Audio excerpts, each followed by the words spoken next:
morning and welcome to episode 63 of the Blowback Roundtable. I'm Billy Bob on the left coast. I've got my co-host Ben Toth from Page Hungry. Did he find something under the desk that's... Yeah, Slug.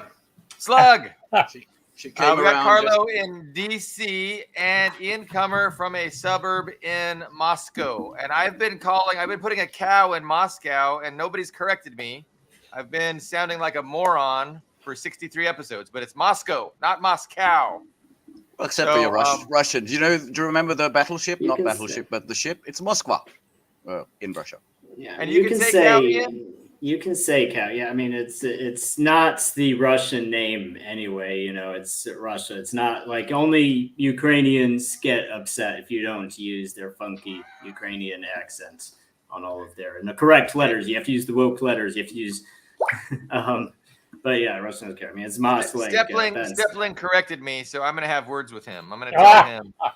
You can say Moskva if you want, but when you're speaking in English, it's just... It's Moscow, tomato. I don't think it matters a lot, yeah.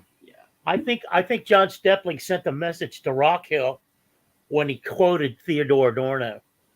So if we ever have Rockhill on, we have to have John Stepling on also. Okay. Are they in disagreement or are they in agreement? Disagreement. Stepling is a devotee of the Frankfurt School. Interesting. He knows them thoroughly. That would be an interesting discussion. So our title today is Putin Landslide, West in Meltdown. And if you've happened to glean the headlines in the press, that about sums it up, because the West is not happy at all about this landslide victory. And of course, it's not a free and fair election. Isn't that right, Ian? Yes, it's a dictatorship, apparently. Everybody voted at gunpoint, apparently. Gunpoint. Yes. Gunpoint was in some of the headlines, yes. You must be relieved that you didn't have survived. to vote. Yes, and survived. And Ukraine even did, just to show the seriousness of the situation. Ukraine did those reenactments for social media. They reenacted. They cloned a polling station and did different, proper. Very funny because like the colors were wrong. Like it was just like they knew vaguely what a polling station looked like and they had to wait until the first footage of a real polling station to see what to model on, and then they used it in 3 different angles to 3 different videos. It was very entertaining. Yeah. Ian, how would you try and convince some Western liberal that Putin is actually popular? He has no reason to off his non-opposition, such as Navalny. Well, if Western liberals and conservatives were good at understanding how other groups of people think, they wouldn't have lost every war in the past 30 years. It's we go to Iraq, we have no idea what people are thinking or what people want. Go to Afghanistan, no idea what people's values are, what they want. Go to Syria, no idea what people's values are, what people want. So it just keeps losing. It's like, well, what's wrong with these people? They're stupid. Oh, damn it. Well, that's the mind of a liberal for you. It's just like, thinking in another person's shoes is not a skill set. So it sounds like you would just avoid giving yourself that headache altogether. Yes. Yeah, there's only one way you can know the world. It's how liberals know the world is the only way you can know the world. It's a matter of epistemology. I take heart in the fact that not only did Putin win 87% of the vote, but 80% of the world's population congratulated him on the win. Exactly, yeah. Those are the bad autocratic countries, of course, but when it comes to world population. And beyond that, too, Well, when we say democracies now, it's not even what political system is. I wouldn't even say it's an ideological system at this point. It's just your geopolitical orientation. That's all it means when they say a country is a democracy or not. Because Saudi Arabia can be a democracy. It's like Saudi Arabia is the most democratic country in the world. Israel is the most democratic country in the world. So all it is that you're geopolitically oriented. Oh, by the way, Russia was, under Yeltsin, a model democracy, a very, very nice and clean vote that happened when Yeltsin was elected. Yes, yeah. Oh, sorry. There's on the Yeltsin note. There's I've never seen it. There's a Jeff Goldblum movie that's basically boasting about the American spin team that went to Moscow to rig the election, essentially, because it's widely believed that Yeltsin did not. That was actually the Communist Party that won that election. Right. Boris. 1996. So, yes. Yeah, it was Zyuganov. Almost. Even Medvedev, who is not a communist by any stretch, said, yeah, that was manipulation. Even he said that. Oh, by the way, just to picture the full circle. In the 1990s, I remember them visiting not Coca-Cola, but a Pepsi factory in Russia, the Clintons, right? Mm-hmm. And that was like the beginning of democracy. They are flowing west into the partners' arms and beautiful. And then now we have Dobry Kola, and everything has just gone full circle. With Bye Bye Coke, it's Bye Bye West. But if I could, I'd like to take apart. I mean, just the key phrases in these headlines. It's a Potemkin vote. It was preordained. He was crowned, I've read in some places. Absolutely, the opposition was smashed. No real opponent. And I love that Politico magazine, the US version of them, did this whole thing about some advice to the newest opposition leader, who is Yolanda, given name Yulia Navalnaya. She's the new opposition leader for some reason, who wasn't in there at all. And the way you guarantee this stupidity in the headlines is Russia invites between 30 and 40 countries to come observe. And people did, even in the Donbass, saying it was more transparent. It was as transparent as it was in France. The French guy said, now he's under investigation. And the EU has this think tank who just said, you shouldn't go. You really shouldn't go. And Matthew Miller, the State Department, he was threatening people, these insanity that the Russians do to Kiev, and also election observers, under the same umbrella, just threatening them. And then you get the perfect result. It was completely unfair. Everything was at gunpoint, and there you go. And in reality, I just watched the latest from Croatian guy named, the new Atlas, Brian Beletic. And he pointed out that the fucking, the NED, as in CIA, CIA cuts out new endowment for National Endowment for Democracy, funded Levada Center, right, in Russia. They've been tracking public appreciation for Putin, his numbers, and it was 86 in late February. And I checked the same on Statista, which is a German-centered statistics agency. They had the same at late February. So I guess all of that manipulation got him 1.3% more than he already had. Is that the math? Yeah, that's pretty close. And I can't vote, of course, because I'm not a Russian citizen, obviously. But I did visit one of the voting sites. It was in Mutishi, north of Moscow. And so this one was set up at a school, at kids' school. So, I went in. There was a couple of policemen near the entrance. Which you would expect. I wouldn't say there's no security. There was some security. They didn't care. I was wondering if I would be able to get in, how limited I'd be, but they didn't care. They just said, go ahead, you can look around. I got a couple photos that were nothing interesting, but there was a lot of people going in and out. There was even on the last day of the vote, because I came in on Sunday, and there was a large queue of people going through. I accidentally caused a bit of a scandal on social media because I commented that there was a snack table. There's some drinks and some candy. Oh, I was going to ask. Pelmeni, maybe with some caviar. I've seen that at some polling stations. No caviar, but there were snacks. And I mentioned that on social media, and a couple of Russian people commented, well, there weren't snacks at my voting station. So unfair. So I told them, well, you can complain. You can complain to your municipalities. Wow. Tishi had candy and yours didn't, so you can complain for the next one. Were they accusing you of fabricating the entire thing? No. They were just angry that they didn't get snacks. Well, of course, Russians were just angry that they didn't get candy at their polling station. The Mutishi one did. But, a lot of angry Western people are just angry. in general. As I said, democracy now is just a geopolitical orientation. If you're not geopolitically oriented west to Washington, you can't be a democracy. You're not a real. You're not. Those are some of the least helpful and mindless paradigms to engage in. Democracy versus autocracy, or democracy versus authoritarianism.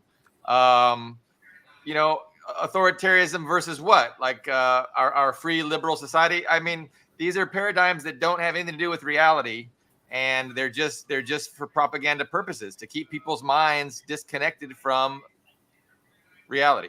Look, Rishi Sunak. I'm going to get more angry as the show goes on. Don't worry. Rishi Sunak, Ursula, and Borrell said this was an illegitimate election, and I'm just wondering who the fuck elected them. As far as I can know, they were appointed.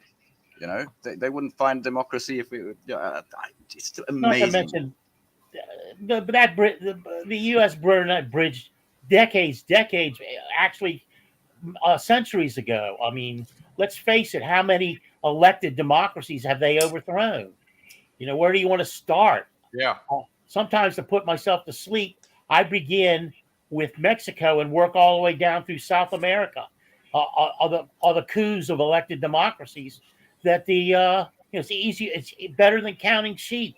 What did they replace those actual popular democracies with, Carlo? Yeah. Well, dictatorships, the Duvaliers, the Somosas. It's Legion, Pinochet. Oh my God! It's Latin America, Africa, the military, the Brazilian military over Goulart in 65, 66. I can go on. Guatemala, when they overthrew our three times. Guatemala 3 times. Oh my God! Yeah. That's the way I doze off. 3 a.m. I'm out with that, with counting coups, baby, and not in the Native American way either. Counting coups, for American coups against democratically elected governments. We were just talking about Haiti, John Bertrand Aristide. You think we'd have these problems in Haiti now if Aristide was allowed to serve out his presidencies? No, we wouldn't. What was Aristide's big crime? Wasn't his big crime trying to raise the wages of the sweatshop workers by like 25 cents a day or something? And Hillary Clinton said, absolutely not. You're gone. Right. To 38 cents a day. He wanted to raise them to 38 cents a day. Now, that was enough to get him thrown out of the country, because of course, the Clintons are working for a corporate interest down there. Wasn't Guatemala and Arbenz where the term Banana Republic comes from? That's the thing? Yeah, United Fruit. Sure, yes, exactly. Because that was who lobbied the CIA, the government, and got the CIA to overthrow and bomb the capital and get him out. Yeah, because he wanted some modest land reform. All this unused land. He wanted to buy it back from United Fruit Company and the wealthy elites at the same price that they declared it was worth on the previous year's taxes. Totally fair. And because of that, he got cooed. It's like. And the term, even just the banana wars, even they just to show you how far back it goes. It was even before the CIA was founded. There was the banana wars in the early 20th century, before World War II.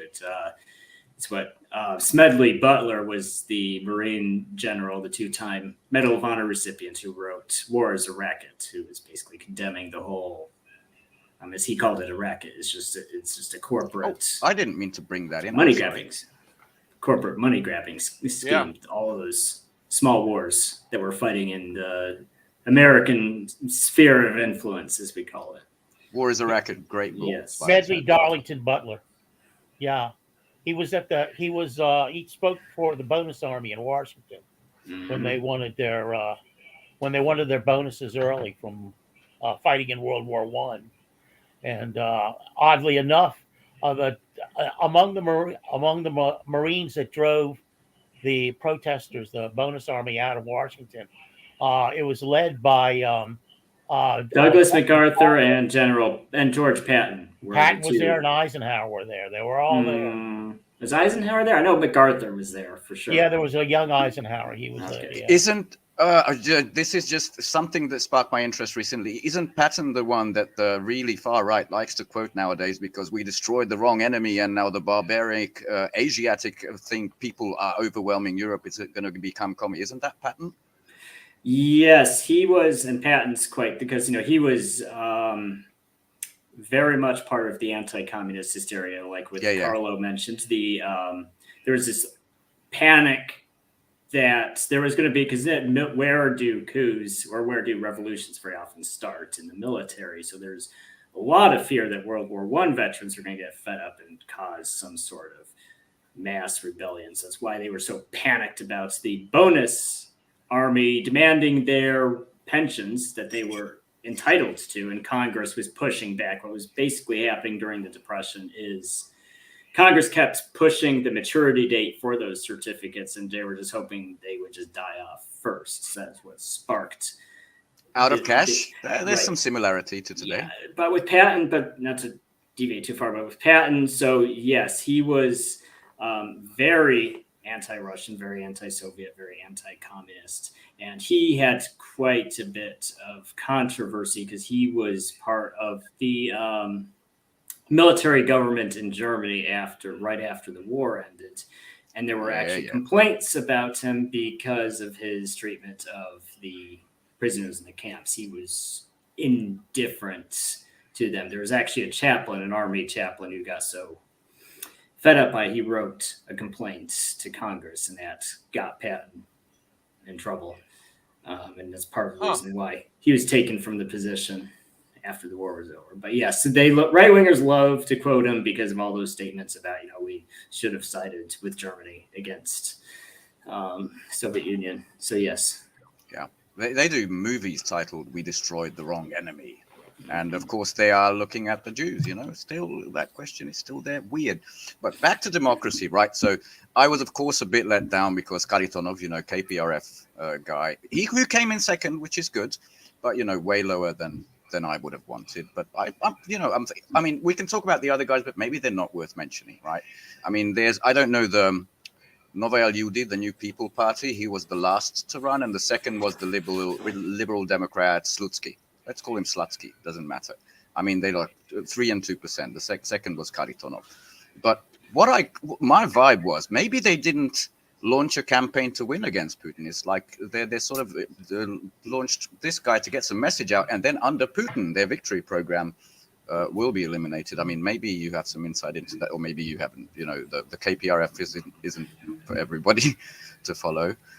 But if not, I do have some choice reactions to this thing that we can show, some clips. Yes, I don't think any serious person is going to run against Putin until the war is over. I think it's possible Putin won't even want to run again after this term. So we'll just have to wait. Yeah, Kharitonov was older than Trump, not as old as Biden, but yeah. Before we do that, can I mention one other thing about Smedley Butler and coups? There's a book called The Plot to Seize the White House. And actually, there's more books now on the subject. And that book is about the plot of American industrialists to stage a coup against the Franklin Delano Roosevelt government, which was seen as too communist. And these were major corporations, Remington, DuPont, you name it, Kellogg, Brown, no, it wasn't. It was Brown and Root at the time, just a dozen or so. And they asked Smedley Butler if he would lead the veterans of the veterans group or whatever, American veterans, and gather 500,000 veterans to stage a coup against the Franklin Delano Roosevelt government and overthrow it and establish a dictatorship in its place. A fascist coup, yeah, and aligned with Germany, yeah. Yes, aligned with Germany, yes, and Italy, and Smedley Butler, and along with a journalist, blew the whistle on him. And there are court documents, congressional documents about this, and most of them are still under seal. They were supposed to have been released after 75 years, and people waited breathlessly for them to be released. They never showed up. No one's ever been able to see them. They're still under seal. So they're protecting these corporations who wanted to overthrow the U.S. government and do away with democracy. So and FDR, who was very popular. Yes, spare me the notion of democracy. But go ahead, Ben. Okay, well, I mean, I want to get Ian's take on that. He looked a little suspicious of the narrative. Are you? I mean, and maybe I'm reading too much in. I think you're reading too much into it. Yes. Okay, so I mean, because it's not well documented, but it's definitely a narrative out there that the bankers plot. I'm thinking to myself, why would they get Smedley Butler of all people? You'd think they would have gone with Patton or MacArthur or these obvious more fascist types rather than somebody who wrote a book called War is a Racket. You'd think they would know that he wouldn't be a guy to enlist, but I thought maybe you had a little pushback on the narrative or some insights, but I will. Well, we had that, but I forget which amendment was it. The amendment against running more than twice. Carla, do you remember what it is? Which constitutional amendment is that? But that was because of FDR, wasn't it? Yeah, because he was too popular. Because he was at the beginning of his, I want to say it was it his fifth term? It was his fourth term. It was his fourth term in office when he died in that fourth term. So that was clearly what ended up happening instead of a fascist coup where they overthrew the government, because a faction, the right-wing extremist faction of the ruling class wanted to do that. But the consensus was, no, here's what we'll do. We'll make sure that FDR's VP, was his fourth term, right? It was into his fourth term. They made sure that his VP wasn't Wallace, who was a good communist. They made sure it was Truman. And then I believe they probably assassinated FDR, short way into his thing, and then Truman became president. So that's what they ultimately did. And the consensus was opposed to an actual coup, like part of the, like a fraction of the ruling class wanted to do. That's my understanding. They definitely slandered Henry Wallace well, the Democratic convention there, they did some shenanigans and they got him out and they got Truman in. It wasn't democratic at all. It was the elites organizing their elite conventions. But I think War is a Racket was written after. You might be right. Oh, post, yeah. After the attempted coup. After the coup, yeah. I'm not that very sure well could be. So he wasn't such a softy that they realized that he would have been a bad choice maybe at the time. Well, he was going around the country and speaking to huge gatherings of veterans. They loved him. That he was idolized by the veterans because he was one of these guys that he would go right into battle with his people. He was a devoted to the Marines that he served. So I was discussing it with someone in one of the bookstores I was working at, and this guy turns around who's listening over my shoulder and goes, "Oh, he was the way he was because they didn't make him head of the Marines, whatever that's called. He was just bitter about that.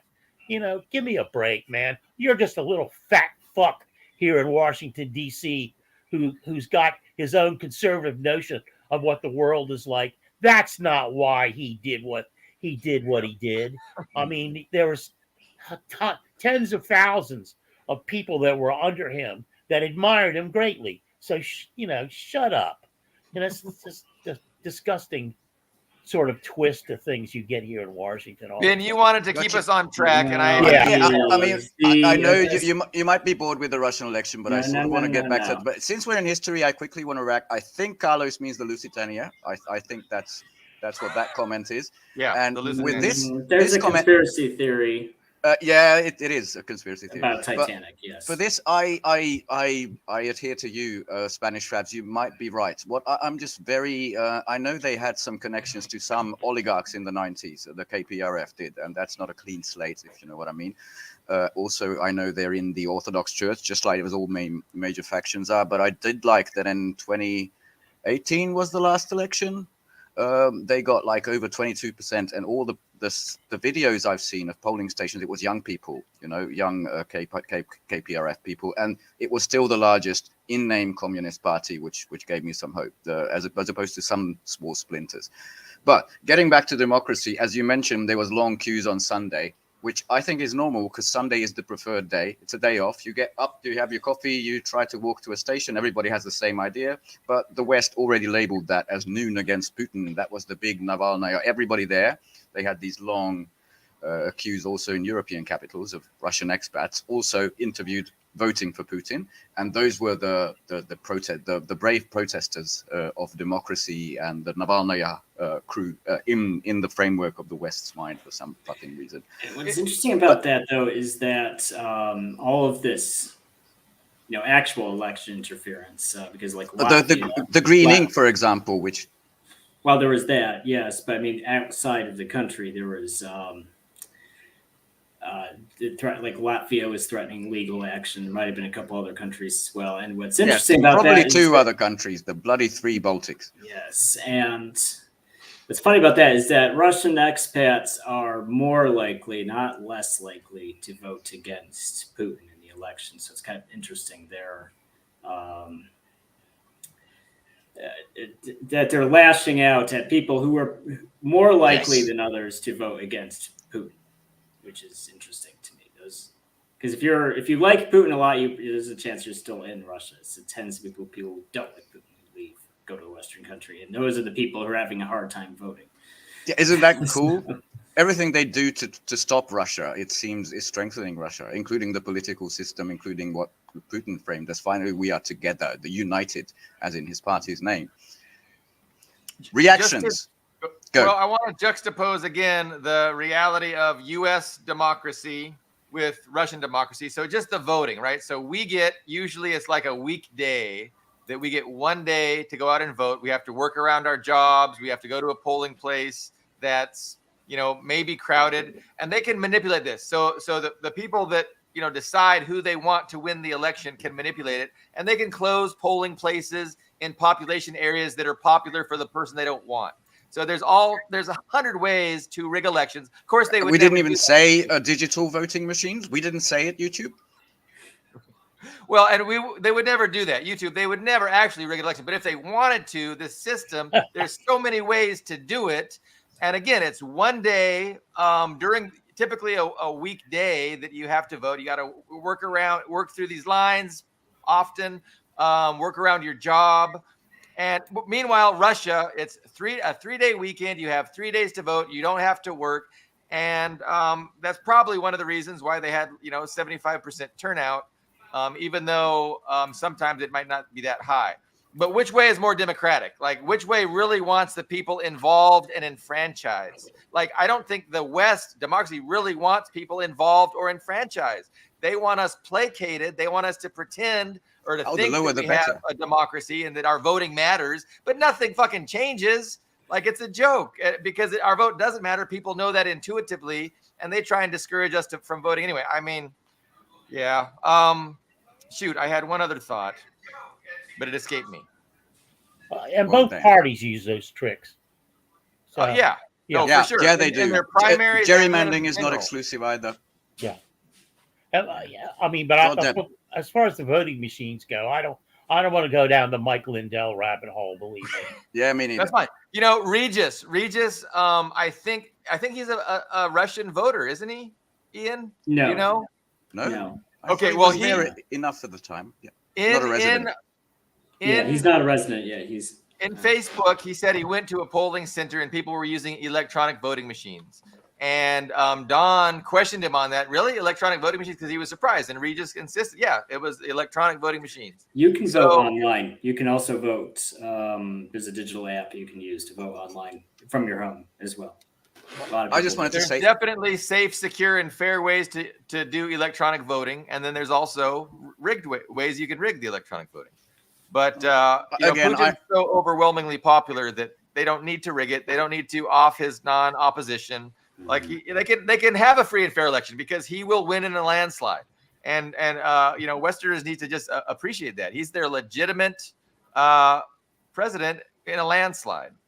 Yeah, I think Kirby already said that that's the reality we have to deal with. Putin is the president. But on your point, I wanted to say, by the way, okay, it was an app. Maybe that's what Regis meant. I know, but Putin voted online, and the West already came out with he didn't want to mingle with the public. He was afraid of the public. That's why he voted online. It's just that insane at the moment. But on what you said, I guess they're a step ahead of us in Russia because we also have paper ballots, big boxes, a huge number of observers when you pull them out onto the table and count them. But ours are opaque, cardboard, and I think Russia's were all transparent. And they had 3 days off. We just had a weekend, so 2 days to vote. But it's still, I mean, I think highly democratic. But get some clips in here, and I will just play half of them from the mid-insane to the extreme insane to someone normal, which I hope you'll be surprised of. So a couple of clips on the reactions. First one, this guy, Jesus. Unfortunately, it isn't dubbed, so I don't know if I should read it. No, we don't do podcasts, right? So Цими днями російський диктатор імітує чергові вибори. Усім світі зрозуміло, що цей діяч, як було вже часто в історії, просто захворів владою і робить усе, щоб правити довічно. Немає такого зла, яке він не скоїть, щоб подовжити особисту владу.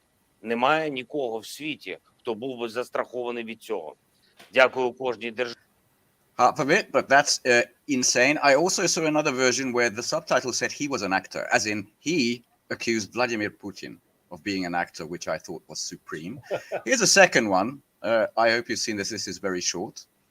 И уж если совсем быть честным, да, будь я в России, я бы тоже проголосовал бы за Путина.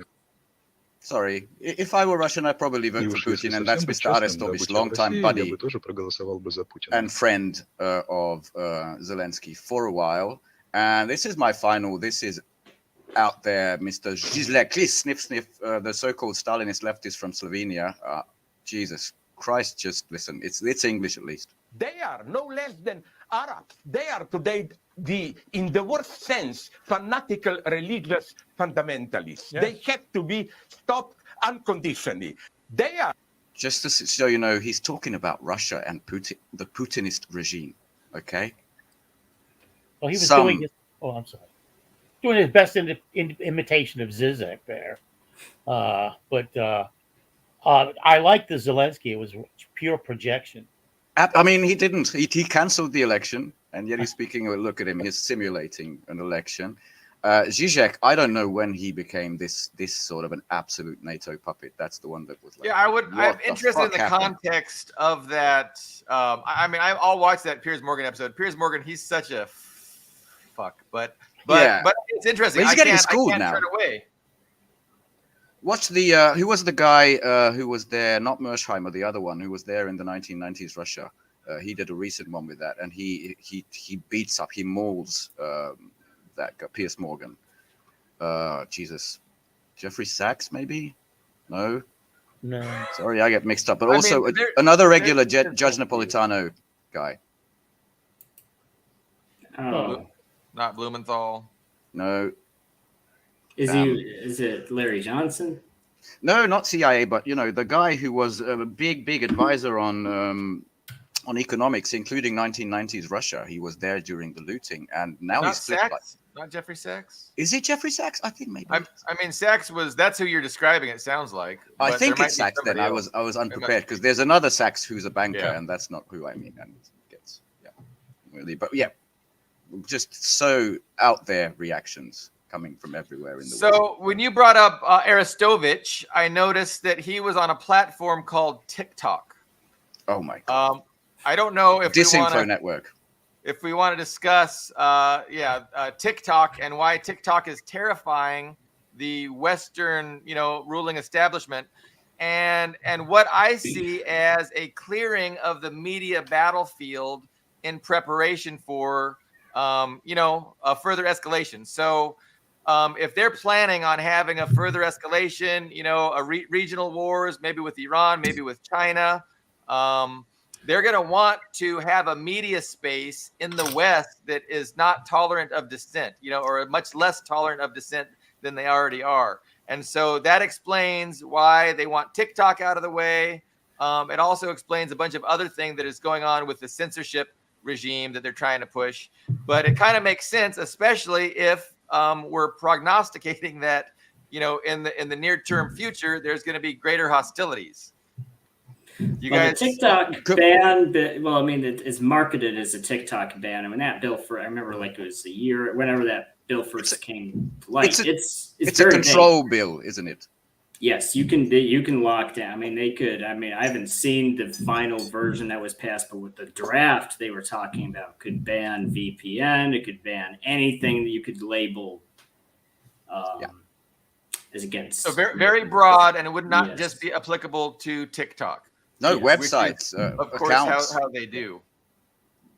It's kind of like the Patriot Act. If you support this act, you're a patriot, but if you're the wrong kind of patriot, we can use it against you. It's just, their legislation. Russian internet regulator does block several websites like Facebook and Quora and BBC, but there's no law saying you can't use a VPN to look at whatever you want. There's no law in Russia that says that, but this law does in fact crack down on VPN, and that's something Washington and these other Western countries want to crack down on, is people evading their blocks and using VPN. They would like to see VPN just fall out of mainstream use. So, by the way, if we're talking cyber, I'm not able to pronounce the Russian internet regulator, Roskomnadzor, something like that.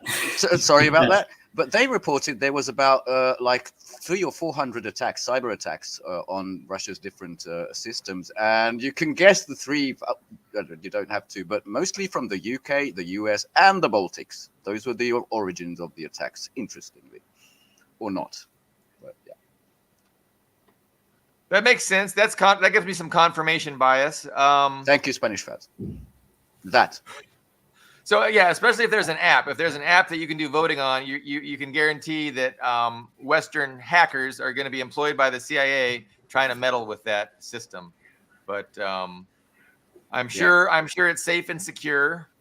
I mean, the cheat sheet, which we get to see, but sometime in the future when I have a website, I will publish them. I've introduced a section called disinformation.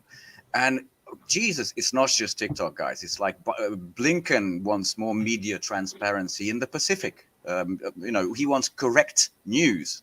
That's already a scary term.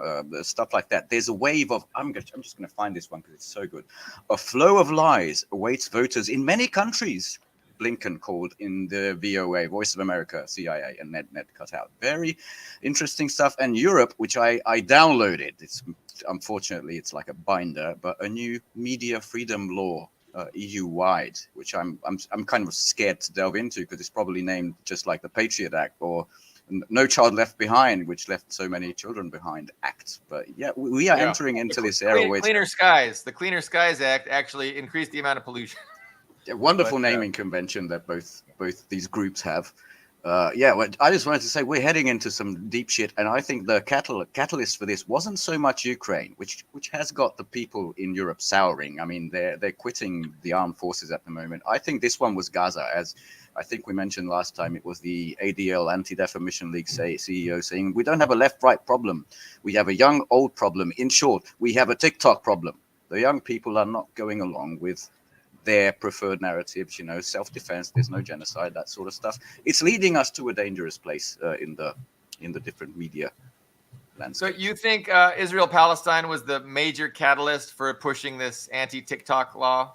Yeah, catalyst is my word. I think it was in the works, obviously, but now is the chance. But go ahead. There was a list going around of the trending Israel-Palestine related hashtags. I don't know. I don't have TikTok. I don't know what it's called, but hashtags, same thing as hashtags, the trending ones.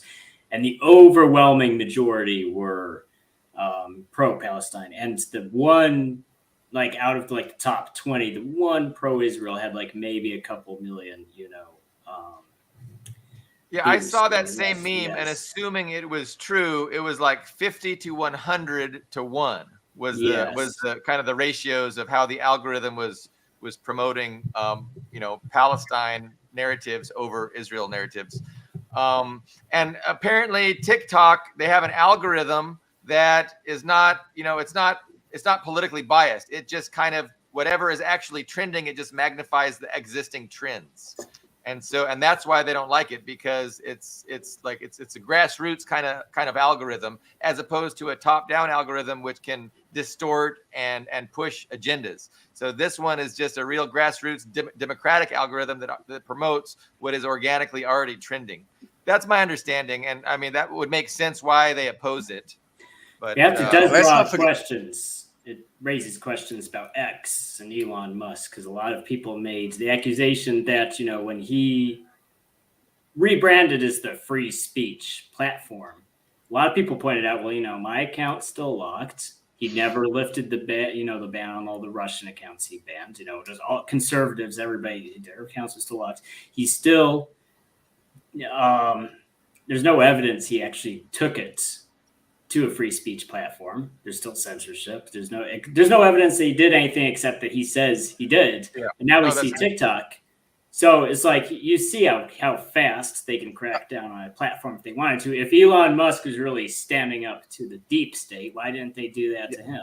While creating secret spying satellites, which there was a big Forbes reveal this week about. So that's interesting. But I have to push back slightly, because if it comes to like Russian Z accounts, it's been a lot better under Musk than it was like in the first year of the SMO. I have to say that. But ever since Israel-Gaza started, I've seen those people disappear. So there's still censorship. It's just decided, I guess. And he had that big kerfuffle with Don Lemon, which everybody has probably heard about. I heard. And he claims dishonestly that, hey, the only thing I take off of X is those things that are illegal. I let the law do my censorship, and I don't censor anything that's not illegal. And that's just not true. There's a lot less, pussy in bio, if I can say that. Those accounts, thank goodness. There's been some tidying up there. But we have an argument between Don Lemon and Elon Musk. It's like, okay, which one of these people do I dislike more? Don Lemon. I dislike Don Lemon more, which is probably irresponsible of me, because I'm sure Musk is way more influential and has a much more negative impact on things. But Don Lemon, I can't stand that poor guy. For me, it's like the trending British royal stories about Photoshop and Meghan and the other one. Who are there? Where are they? I don't care. Do I? Carlo has an inside scoop actually on the Royals. No, actually, they're fucking German. That's not an inside. Yeah, my wife, this morning she goes, "I bet you don't know anything about what's happening with the royal family." And I said, "No, I don't. I'm not following that shit." And she goes, launches into this explanation, which was, good. And now I know, and I wish I didn't. But also, maybe we should, I don't want to change the subject. If you guys want to continue to talk about TikTok, I think first of all, a number of American corporations have huge financial interest in TikTok. And my understanding was that a Texas consortium had purchased a large amount of their stock. I can't really find to confirm that, but there are several U.S.-based corporations, maybe more than several, that have a financial interest, which may throw a monkey wrench into the whole notion of banning it. The other thing is, I just think that there are people in the U.S. that see that there's money to be made if they can steal this entity, if they can take this entity, if they make it worthless or less financially viable to the current owners, then they can probably maybe get it at a cheaper price. But that's all. They'll get it at a cheaper price, and then they'll ruin it. But that's how capitalism works. Like, capitalism does that a lot. Something will have a great brand. Some rich people will buy it, exploit the hell out of it, and ruin it, but they'll make tons of money in the process. So that's just like a recurring theme with capitalism that I've seen since the 80s, where these brands that people know are good, they'll buy them out, they'll ruin the quality, and then they'll just make a lot of money in the meantime and tank the brand. But they wouldn't keep TikTok, the algorithm how it is, because the algorithm how it is, they can't control. They would change it. Yeah, and I think they would get far fewer viewers. And that was the way Mitt Romney made his money. They buy corporations and they strip them down. But also, you reminded me of another thing. It's going to affect quite a few people, Americans, who earn their living. Young creators. I was going to say that. Yeah. Go ahead. I mean, both Trump and Biden have a real problem with young people, don't they? And now they're going to strip them of a lot of them of their livelihood. That's a wonderful idea. Yeah. We're still how many months away from November till the actual presidential elections. That's going to backfire. And as you said, it also is an e-commerce. It's got some AI stuff in there, but an e-commerce proprietary algorithm as well. So yeah, you can see something and you can buy it off Temu or you can buy it off other places. Mm-hmm. But I think that's aside. They want narrative control, even if it hurts them. And that's another narrative was that Amazon was also lobbying to take them down because of the e-commerce aspect of it. They were being, competition with Amazon, and so Jeff Bezos was throwing his influence trying to get them taken down too. Who knows? I think the Israel-Palestine is probably the major catalyst, but all these other, forces wanting it gone, I don't think it's gonna. I think they're gonna get it out of our society. They're gonna remove it. Yeah. What was our other topic after TikTok? I want to. You have a good segue there, though, Billy Bob. I wanted to. Richard Medhurst and myself. Great. Oh, sure. Yes. Have been talking about this Israeli attempt to depopulate Gaza, so that they could have the access to the Leviathan in the Mediterranean, and also build a canal, which would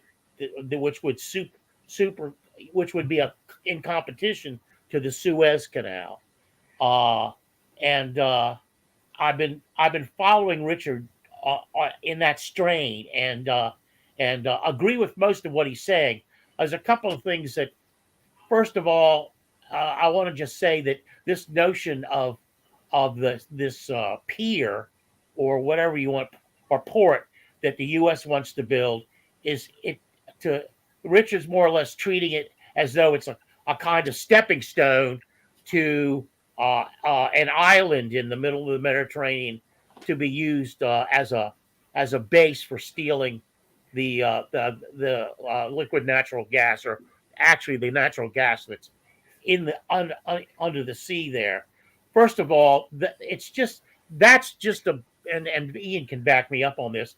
That's just the Army Corps of Engineers going in and slapping down a temporary port. It's not something it's not a stepping stone to anything.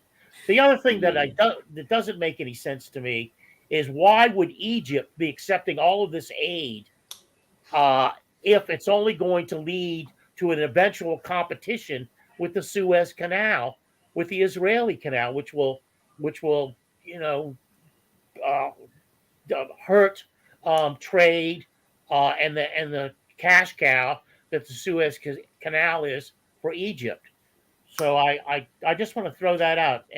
Anybody have any? Yes. So I think you're right, because this is like you said, this is just a pier. I think a pier is a good word for it, that the Army Corps of Engineers or Seabees or whoever they assign to it can just throw up in a few weeks. It's not 60 days. I read, long-term. Yeah, it's not a long-term project. I think it's really, if it's anything, it's a justification to put boots on the ground. If there's any conspiracy to it, there isn't necessarily anything beyond what they said it is. Just so Biden can look like the humanitarian leader delivering a trickle of aid. Is this project really going forward, or has it just been proposed? I've seen photos, but basically it's going to be a floating thing based on modules, but connected maybe with a pontoon bridge to the shore. And I've seen photos of it beginning, but I think the estimate was maybe in 60 days it's going to be completed. I hope the Houthis can hit it with one of those hypersonics. I don't know. Amen to that. But to address the thing about Egypt, earlier this week we had 6 different, I don't remember the whole list, but Ursula was there and 5 other EU leaders were in Egypt, which is almost unprecedented. So I think that's most likely a lot of diplomatic support to keep Egypt on the side of supporting the Israeli genocide. And well, they gave them $8 billion, right? They yeah, got so $8 billion payout for their, sellout of humanity and the Palestinians. it might So also Al-Sisi- be Also European immigration. So a lot it goes Yeah. into, we don't want more of these ships. Yep. And Egypt is the easternmost, then there's Libya, Algeria, and Morocco, and these have to be paid off to stop this tide that and that's why they had to get rid of Morsi. Like Morsi wouldn't have been such a fucking doormat like Al-Sisi. Yeah, so they doshed out 7.3 or 7.4 billion euros to Sisi, the Sisi. He probably gets half, and then the other half, they'll buy some U.S. weapons with it. I don't know. Maybe he will be the first African leader to buy one of those electric Rolls Royces. That the first European one was seen on the streets of Ukraine. Spectre. The Spectre, the electric, $600,000 fucking dollars. Of U.S. taxpayer money. Yep. So look on the bright side. Maybe Sisi will have one of those. But yes, as you were saying, there's an economic angle, and Europe is building like gas-powered stations. Rishi Sunak is all about this. Germany signed. I thought this did this last year, but they signed like a 15-year contract with Qatar of natural gas. But it starts in 2028, like 4.5 years from now. So they're really starved, and this thing. That is why you see, I think, a lot of Zionism, especially, Hungary is one of them. We'll just do anything just to get that gas. Unfortunately, there's an angle because we've been starved ever since Nord Stream. So never forget that angle as well. That was the new Middle East map that Netanyahu showed with no Palestine. It was like going straight up through Greece into Europe. Look, if you're willing to do anything for gas, why not just make friends with Russia, you fucking idiots? Yeah. Yeah. The problem with all this stuff is that this is, like you were saying, Ben, it's not something you could do overnight. It takes years. Yeah. Years. I mean, how many years was just even just a Nord Stream network? I mean, that was what, over 10 years? How long did that take to put online when they first started constructing it, first started negotiating to even build it? I mean, that was I think that was early 2000s they first started talking about it. Christy, I haven't seen this. Maybe Carlo has. Yeah, I have. Good point. I have some notes here. I remember the harebrained plan that we're going to build artificial islands, but I haven't seen the promo video. An Israeli representative went to a conference with Europeans. I may be wrong about the details here. And all he showed was this promotional video about this island in the Mediterranean. And it was, rather elaborate. It's the kind of thing that the Chinese have done off their shore, the Europeans were bewildered by it. They couldn't see the reasoning behind it because that was not the purpose of the meeting. And I'm sorry I'm so vague about it. It was an Israeli proposal, that's for sure. I know that. Yeah. So I did see that, and that comes back to the Richard Medhurst. He insists that Gaza's being depopulated, and that's the real reason. The canal and exploitation of the Leviathan oil fields. And that's why also, and he makes a pretty convincing case, though I can't imagine, given the state of the U.S. Construction business after the Halliburton experience or whatever you want to call it in Iraq and all of that just shabby work or no work being done, that they could accomplish that the West could accomplish such an enormous engineering task anymore. I don't think they have it in them. Anyway, but and I'm forgetting the point I wanted to make, but it escaped me. I shouldn't digress like that. We can recommend. This is Richard Medhurst. I saw it on Rumble, but I think it's also an extra 2-part like mini documentary series, like 15 minutes each or something like that, where he goes back into maybe 10 years in history and all the economic underpinnings of the current Gaza-Israel conflict. I mean, he makes it fantastic, better than anyone else. It would be such a boon for the imperialists. I mean, they saw this newly discovered resource, the Leviathan natural gas bed or whatever that has, tons and millions of tons of natural gas. Hasn't been exploited, but it's right off the shore of Gaza. So technically it should belong to the Palestinians. So what do? Well, we can't have that. And you know what? You know who needs gas real bad now that we've, launched this war against Russia is Europe. The Germans. Sorry. Yeah. So Europe and the United States and Israel. Israel wants to benefit from this too. And so all of, the allies of Western imperialism are doing what they can to make sure that they are the sole beneficiaries, and the people that, by any, right, because it's on their property, so to speak, that should be benefiting are not going to. And how are they making that happen? By ethnically cleansing them all. That's what's going on right now, making Gaza uninhabitable. And that's their agenda. But I don't think it's going to work. I mean, none of their plans ever work out how they hope. Not for the last 10 years, but God bless the Houthis again, the hypersonic Houthis, and that's what I'm going to use every time, because now they've extended their blockade. It's not just going to be people going through the Red Sea and the Suez Canal, but also the Indian Ocean, meaning if you try to go around the Cape of Good Hope and go all around Africa, just try to get into Eilat or one of the Israeli ports. No, you're still going to be targeted. Thank you very much. They're the guys. They've done the most. I mean, when people look back on this genocide, even Iran has to say, we did less. We did less than the Houthis did. They did the most. But Israel has knocked out all three of the other ports that are within the proximity. Okay, Lebanon, there was the big Beirut explosion. I remember that. There's Syria, Latakia, they knocked it out. And they still bomb it. They still bomb it on a weekly basis. And and Gaza had a little, a fishing, but a little thing. Deir al-Balah. I had to write that down because I couldn't. So Iran Observer is a Twitter account. They're great, but they're just talking about how Iran and Syria are working together, and Iran's going to give Syria some serious anti-aircraft weapons to help defend against those constant attacks that you just referenced against Syria by Israel. So there's an expiration date on those attacks. Those aren't going to continue in perpetuity, and thank God for that. But yeah, you wonder why Iran didn't do that maybe 5 years ago. But it sounds like they're really going to put it into those. If Ukraine is out of air defense missiles, the stuff you use in the Patriot, which I understand is the same you use in ships. I mean, Israel's been complaining that they're getting fewer and fewer. This is just, as I said, a finite resource that it looks to be very, very thin at the moment. And you mentioned this was the highest leadership of Iran in coordination with Syria to basically counter Israel at every point. But the only people in the world who are attacking U.S. military ships, guys. It's not just transports, bulk transporters, or what do you call them, oil tankers. They're the only ones. That's the Houthis. That's the Yemeni armed forces, to be correct. It's not just the Houthis. Russia doesn't do that, guys. I mean, China doesn't do that, even though it could.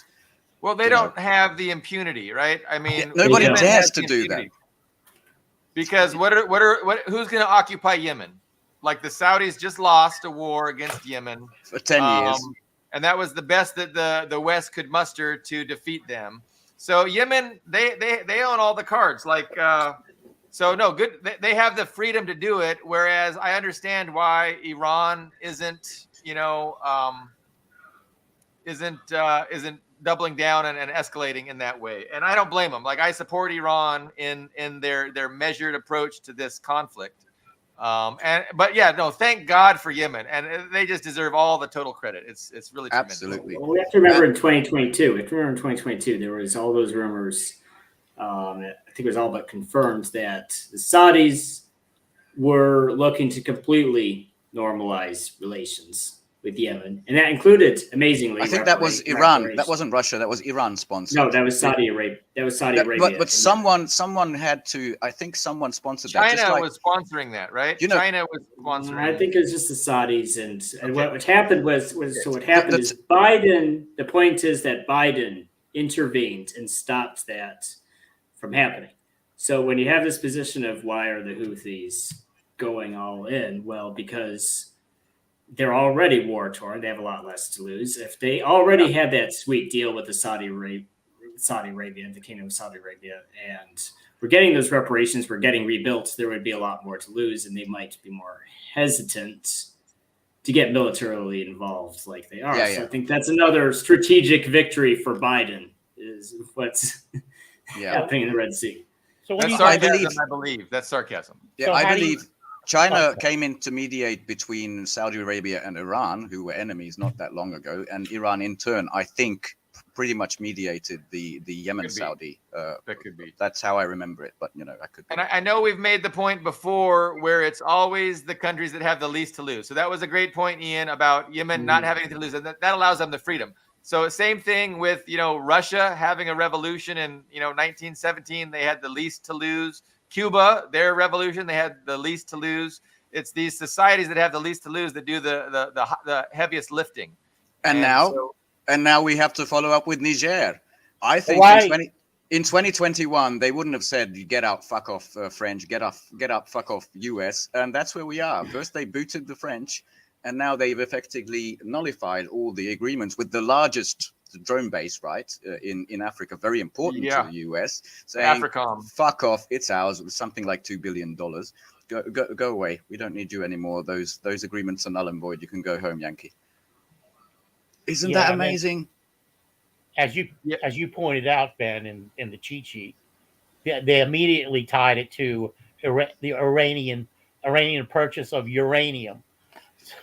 That's right. They immediately. I think it was Austin weighing the steps they can take. He already brought in like Russia connection, obviously, Wagner, and the Iran connection. You cannot associate with these bad guys. You're not that sovereign. You're supposed to be a freedom-loving. You're one of our allies, and it's just over. I think the Saudi connection is over. I think a lot of this is over. But I'll have some final notes on that. The Iraqis have tried to get the U.S. out now for years. How successful do you think the Nigerians are going to be getting the U.S. out of their country? Not Nigeria, Niger. Niger. I'm not sure they're going to be unsuccessful. I'm really not sure anymore. I mean, immediately after this, NATO is building. I'm optimistic. They should be able to do that. Yeah, they know there's blood in the water. They know how weakened the US is. I mean, just Russia, who did this SMO. I mean, let's not have illusions. They kept some of their heavy industry. They kept some of the military might and R&D that goes into it since 1990. But the might of Russia militarily isn't nowhere near like the Stalin-era Soviet Union, or even, let's say, the 60s Soviet Union. I mean, less than half of the people than at the peak just before the 70s. But it was still mighty enough, I think, to destroy these toys from the 70s and show off NATO all by itself, the combined might of NATO. And that's what everybody else is seeing. And when were these tubs built, these aircraft carriers? Pretty much all in the 70s. And that's the word that's getting out. I have a follow-up story, but Ian, I know you have some thoughts. Well, I was just going to say, I mean, I think that's part of our problem. We compare it to the Soviet Union, and for some reason, because the Soviet Union was geographically larger, there's this assumption that... Yeah, that's the people aspect. I know, yeah. Because, if you look at the Soviets' oil and gas industry, they didn't really even start seriously exploiting it until I think it was the 1970s. So if you look militarily. Well, militarily too. Just by, the number of armor in Europe. I mean, it doesn't compare. Well, yeah, but there's new weapons now. I mean, supposedly within the next 4 months, Russia will have more drones than the Ukrainian armed forces have soldiers, which is kind of so more than 600,000 drones, which is that's the new warfare. Yes. Wow. That's crazy how warfare is evolving. Yeah. Just to go back to Niger for just a moment.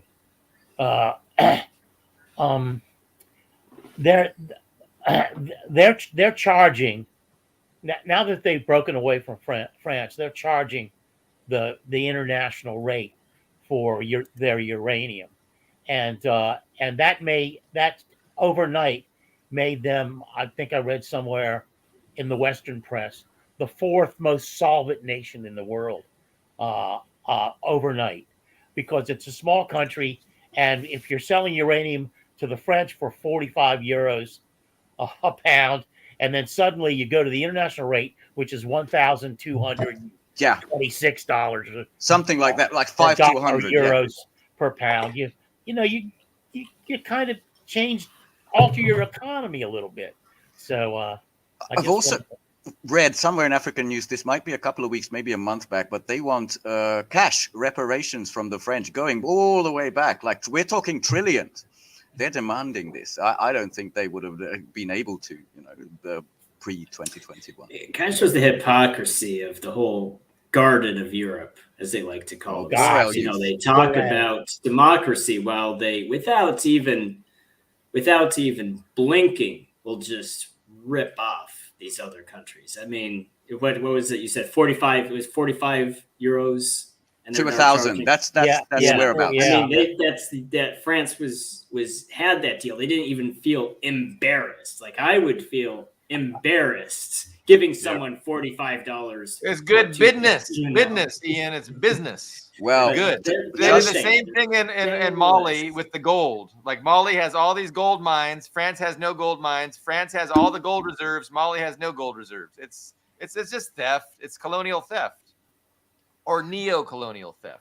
Well, as you probably seen the big pre-election interview, not Tucker, but the Kiselyov interview, my favorite part of it was the vampire's ball is coming to an end. These bloodsuckers who have built their wealth on the monsters who are used to eating flesh and stealing wealth or something like that. That vampire's ball is coming to an end. That a lot of Western media picked that up. That was my best part. But what's sad to me is there are so many new Ukrainians signing up. I want to show you something, because there was this headline about this harebrained Czech initiative. They're looking for 155 millimeter, NATO standard shells. And I think one of the headlines was including Russian allies. I think Turkey, South Africa, and South Korea, right? 2,000. That's where they're looking for. They managed to find like 200,000. They want 800,000. And the Washington Post, just to show them how stupid and small you are, they ran a headline saying, which they, by the way, changed, because the small ex-Soviet state looking to find ammo for Ukraine. And there's this guy, I put on screen. He's not in a position of power. Jakub Janda is he's a European, one of these think tanks for democracy. Russian and China policy expert, one of those guys. He was so pissed. He put this out. I think Brian Beletic also tore him a new one for this one, because we have 10 million. Hungary has 10 million as well, but we don't punch above our weight like these guys do. But the second line, because our president does phone calls with the president of Taiwan, was, I think, just such lack of self-awareness. I mean, we're not a US puppet. We are on talks with the phone with the US puppet. It's like people are lining up for this madness, including the Bolts and the Poles at the moment. And I can't stop looking at this with amusement, and especially at the French. The Macron will send people, we won't send people, to which the French people, basically, they just responded like this. Macron, ta guerre, on n'en veut pas. Macron, da guerre, I know that much. Macron and your war. On la fera pas. And that's the naughty stuff. That's basically how the French reacted to that. How do you guys understand Macron saying those outlandish things? What's going on with that? We didn't have time when we had the Trot guest last time, but there's this magazine called Marianne, right? Sorry, the guy, I don't remember.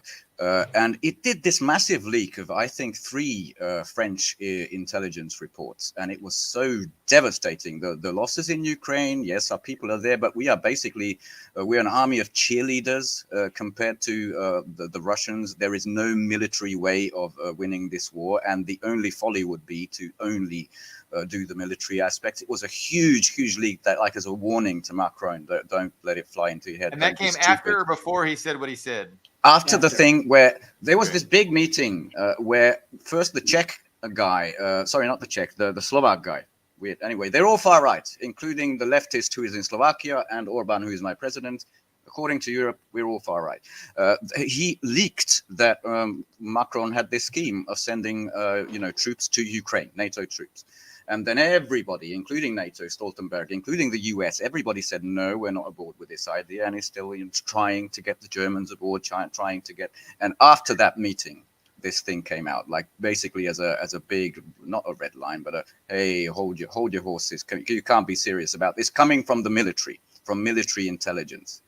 And I think that was really devastating to him. Ravsgardia sent a box of toy soldiers to Nicaragua. To the embassy, I saw them. Yes. Petit Macron, le Petit Roi, the little king, you can play with this on the table. It was beautiful. I think Macron ought to avoid military strategy. It's not his strong suit. But I wanted to say something else about the Czechia response. The guy's lying that you just put up. 1 million shells. No way. What they wanted to do is they wanted to purchase 800,000. Then they realized they didn't have the money, so they cut it back to 300,000. And even that has turned into a pipe dream. So yeah, cut it back to 200,000 with the assistance of other countries. Yeah, and oddly enough, there's not. This is what's important to me. Nobody stepped in, like the Central Intelligence Agency didn't go into their black budget and beef that number up, that money up, so that they could make the purchase. That's very telling to me, because the U.S. didn't step in any way, shape, or form. That's trivial money to the U.S. That's nothing. They can print it. I can drive you down to the place and show you where they print it. And they didn't do it. And so that's very telling to me. Yeah, it was an interesting harebrained scheme. While Ursula is looking for those critical resources, because France doesn't have the black powder to create this stuff. So Ursula went to Greenland to hunt for them. And it just now turned out that the NATO, if we actually want to reach like 2.5 something percent, we're like 50 billion short, as in Europe as the collective. We are pretty much broke. And America is saying the same. We're out of money. So they sent that asshole, Lindsey Graham, again to Kiev, and he said, look, it's going to be a loan, but you better do this whole mobilization law, because I'm not happy that only 27-year-olds are fighting. You better bring that down, Yeah, it's like a Planet of the Apes scenario where, the apes eat just bananas, and then they go, we got to get more bananas. We need more bananas. But we can't do it because we sanctioned all the countries that grow bananas. It's so stupid. China's got the powder they need, and they can't buy from China because you followed the US. Yeah, and now the US is putting pressure on the UK to do the same TikTok thing. Oh God! It's follow the US into oblivion. Wow! But let's 4-year-olds are running these countries. Let's talk about Miss Lindsay heading to Ukraine. Is that the most grotesque spectacle you can think of? Imagine. You've already lost 500,000 of your young men, and a lot of women probably. And then Lindsey Graham comes over there and says, hey, here's what you guys need to do. I don't think lower the age of people that you draft to 25. So you can kill your 25-year-olds and 26-year-olds like you just slaughtered your 27 to whatever 60-year-olds. It's unconscionable that he wouldn't be tar and feathered on the streets of Kiev. I don't understand how people can see that and not just be repulsed and disgusted by the suggestion. Like, how about you send your kids, you fuck? Send yourself. Telling us to send our kids, fuck you. I don't know. It was amazing that he pushed to introduce the what they call mobilization law, but I think this is even worse. If you look at the second sentence, he pretty much explains that we have overwhelming debt, and what we're going to do instead of aid is going to send you this loan stuff that's been going around in the House of Congress. But the next thing, this is not only aid for Ukraine, but other countries across the board. Now imagine you're Tsai Ing-wen. Imagine you're Marcos. Imagine you're who's that fuckhead? Imagine you're the president of Czechia. Yeah. Sorry, from now on, it's all going to be loans because we have all this debt. at least this part was brutally honest. But how would you feel if you were Zelensky, you know? Yeah, I mean, where's the self-respect of the Ukrainians? I mean, they're just being played and exploited and bled dry by the United States, by the West. And they're gonna they like this idea. Yeah, give us a loan, guys. Like, are you stupid? I still have that in my. If you can't give us some money, okay, give us credit. I still have that in my brain. Yeah, the last thing we had up at the bottom dealt with what I was saying about Czechia, and actually the government had to purchase those. I don't know who they were purchasing them from. Maybe the listener can clarify that. But they didn't have the money. They couldn't raise the money to purchase, or they couldn't find the ordnance to purchase to give to Ukraine. And when it comes to Ukraine, I just have one thing to say: Tchaikovsky out, Victoria Nuland in. By the way, the street name. How stupid is that? Is that true? My deepest condolences to anyone from Bulgaria listening, because apparently that's where the Wicked Witch of the West, Nuland, who's surprisingly smiley now. She was like really worn down in Ukraine, but now she landed in Sofia, Bulgaria. So watch out, guys. I hope you survive it. Bulgaria was going to be like a new big military base in Bulgaria. No, that's Romania, and that's not just Romania, but the eastern border, which is pretty much in the middle of the coast of the Black Sea, where they are building a larger NATO base than Ramstein, which is the largest in Europe. These bastards. That is the new scheme. Ian is our military. I don't want to say expert, because you made clear that your expertise is limited. But what do you make of the Transnistria? This drone hitting a helicopter in Transnistria. Moldova is saying that we didn't do it. They denied it. I only saw the initial reports. I didn't see any updates. I'm not even sure who the helicopter belonged to, whether it was Russian peacekeepers or a Transnistrian force. Yeah, me neither. It's one of those wait and see things. Yeah, okay. No, that's fair. The Euromaidan press, so Kiev press, basically ran that a drone attack destroyed a Russian helicopter on Moldova's Transnistria. So maybe that's just the make. I think it was Mi-24, like a hint. My understanding, it was not an actual Russian helicopter. With the Russian Federation, it was part of the Transnistria. That's most likely who it belonged to. Yes, so it's. But it's interesting. Either it's a false flag in order to justify some kind of an escalation there by the Russian Federation, or it's just a little bit of an escalation on the part of the West to just start doing some pinpricks, deny them at first, and then see how it goes. Well, what would make sense right now is because right now Russia has not created any new fronts. They're happy with the fronts. Russia will not create a new front. So it would make sense to cause escalations elsewhere that would be distracting and divert Russian attention from what's happening in Donbass right now. Because Transnistria is kind of an awkward place.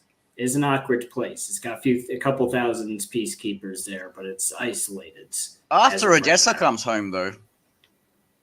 I'm just saying, if Odessa comes home, it's no longer an isolated place. Right, but that's probably, if Odessa comes home at all, it'll be, I think, after the war is over as a part of, because right now, because we have Romania, NATO has Romania, Moldova is a doormat.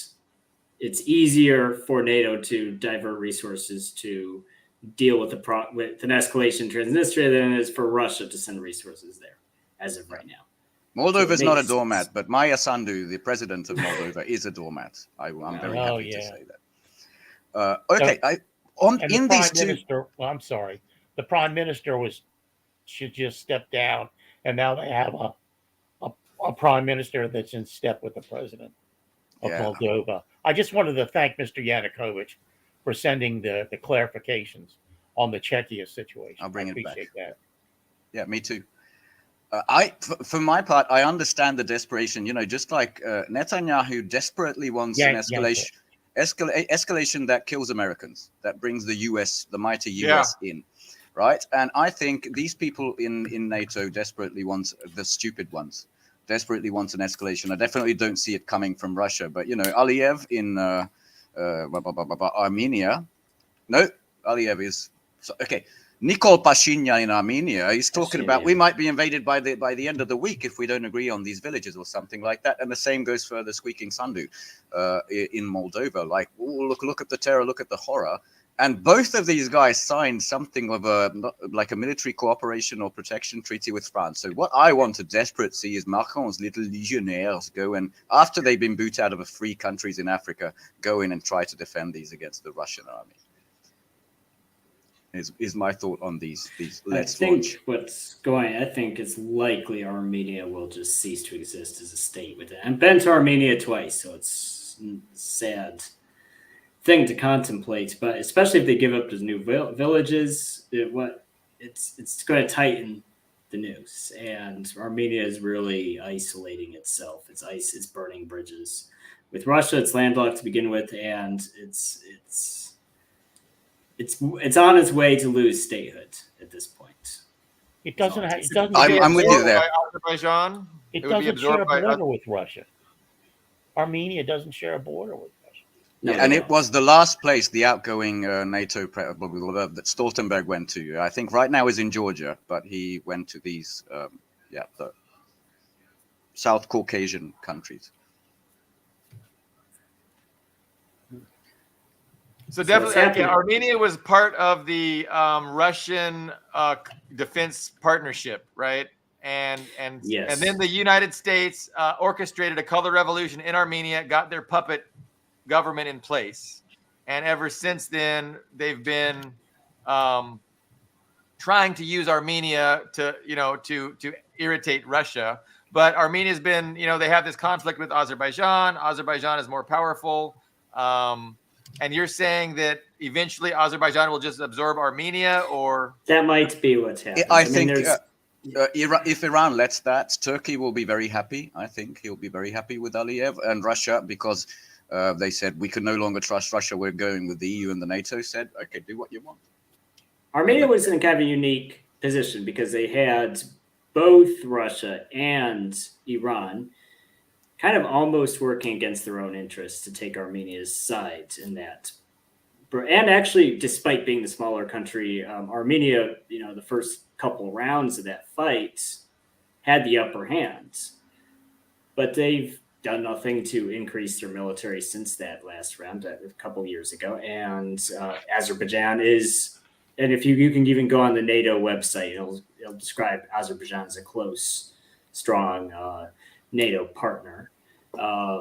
Azerbaijan's been bulking up and is a bigger country to begin with. And meanwhile, Armenia has isolated itself from its Iranian support and from its Russian support.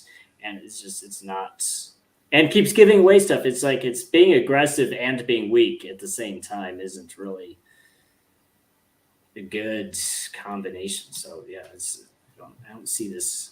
And I think also, and there's not a whole lot of public pressure against the government either. I think it seems like on the street, the attitude is like, well, if we get closer ties with USA and the European Union, well, we can just emigrate and get nice jobs in Western countries. So if Armenia itself becomes part of Azerbaijan, unfortunately, for a lot of people in Armenia, it just seems like, well, if I can get out of the country, it doesn't matter. So, yeah, interesting. Yeah, I may be out of line here, but it kind of reminds me of the Uyghur situation.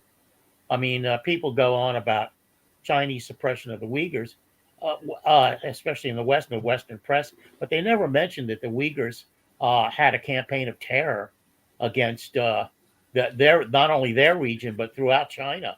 I mean, the numbers of people who died was not high, given the fact that there's 1.5 billion people in China, but it was a substantial terrorist campaign of independence.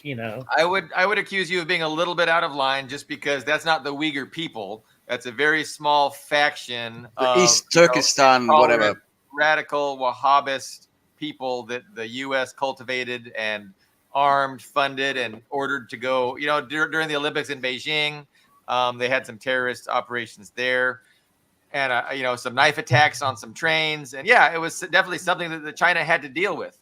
And I think they set the standard. They set the standard on how you deal with things like that. You bring in development, you bring in prosperity, you do your best to, you know, educate people, give them opportunities to work in the industries that you're bringing in. And they've won. They've won the hearts and minds. There was never any genocide there. People talking about the genocide in Xinjiang, that's like that's propaganda from like 4 years ago. Like, people aren't even with the times if they keep. All Arab and Muslim nations have sent observers to China, and they came back saying there is no genocide. But you can't read about that in the West. You can't. And my understanding is the Armenian-Turkey struggle has the same sense of history behind it. That the Armenians were sniping at the elements of the Armenians, right? were sniping at the like the Kurds, the government. Elements. Yeah. I mean, I'm just going to recommend Kevork Almasyan, all-around nice guy and one of the best sources on anything Armenia. I think he's originally Armenian, living maybe in Syria. He does Syriana analysis. I think that's the name of his channel. To end with, unless you have some other thoughts, I had some psychology in mind, which I think Carlo will enjoy, because you mentioned Petr Pavel, you know, Czechia, and Alexander Mercouris, you know, the older Greek from the Duran. He explained it as like, that's why they're panicking and getting so, it really looks like cornered and biting anyone, because he was a Czechoslovak, the communist the country. He was like an intelligence officer, high ranking. And as everything fell, you know, the Soviet system fell, he put all his horses on, we are 100% with you, the mighty USA, the West, and all of that. And he has a huge case of buyer's remorse of maybe, Jesus, maybe I didn't put everything, I shouldn't have done all that. And it looks like there's something there. And I want to show this small excerpt from the Kisaryov interview we referenced earlier that Putin had, like, it's an hour and a half. There's a full official transcript now out. And this is what he said, like, when the SMO began, there was, in the Western elites, blinded by their Russophobia, they were delighted when they brought us to the line, after which attempts the war unleashed by the West in Ukraine 2014 by force began, and we switched to our conducting special military operation. They even rejoiced, I think, because they believed that now they would finish us off. Now, under this barrage of sanctions, practically a sanctions war declared against us with the help of Western weapons and war through Ukraine, nationalists, they would finish off Russia. Hence the slogan to inflict strategic defeat on the battlefield. And here is the key, the next sentence that he said. But later came the realization, and this is what we're living through, that this was unlikely, and still later, that it was impossible. And they came to understand that instead of a strategic defeat, they are faced with powerlessness, a powerlessness despite the fact that they were relying on the might of the all-powerful United States. They felt frustrated, seeing the unity of the Russian people, the fundamentals of the Russian financial and economic system and its sustainability, and before the growing capabilities of the armed forces of the Russian Federation. Not many people watched it, I think, in the West, but that is a key takeaway of why people are acting so silly and rabid, especially in Western Europe, where they really are in trouble because they put everything on this. I mean, USA is pretty much self-sustainable compared to these guys. You're going to survive even if there's a loss in Ukraine. These guys, with their entire careers, their political entire life put on this project, they won't. I think that's my end psychological note. That's what's going on around me. That was a tremendous summary. Thank you for sharing that, Ben. That was really good. I had not read that. That was an important context and understanding of, you know, exactly what's going on. And it couldn't be more correct. I've been heartened just to every time I look at our live viewers. It's a very modest number, but it is the highest I've ever seen. I'm not going to name the number, but I did want to thank everyone for watching, and it makes it more enjoyable when I see that we actually have viewers as opposed to, you know, just my mom and my kids who I make watch downstairs. Never mind, that's not true. The more interaction, the better. Yes. Does anybody want to say anything else before we wrap it up and reconvene on Friday? No. I had my final thoughts. That was a great summary. That was a great summary. What about the bottom row? You're welcome, Yasha. Thank you for being with us. Ian, thank you so much for being our special guest. We always appreciate you being our special guest. So He's not our special guest. He's our Moscow panelist now, really. No, there you go. We should change our thing. Dust James, thank you, Dust, for your solidarity, and we will have you back very soon as well. We appreciate when you're a special guest too. So I'm going to wrap it up. We will be back on Friday, and you'll probably see the four of us plus somebody else. So we will see you then. Thank you.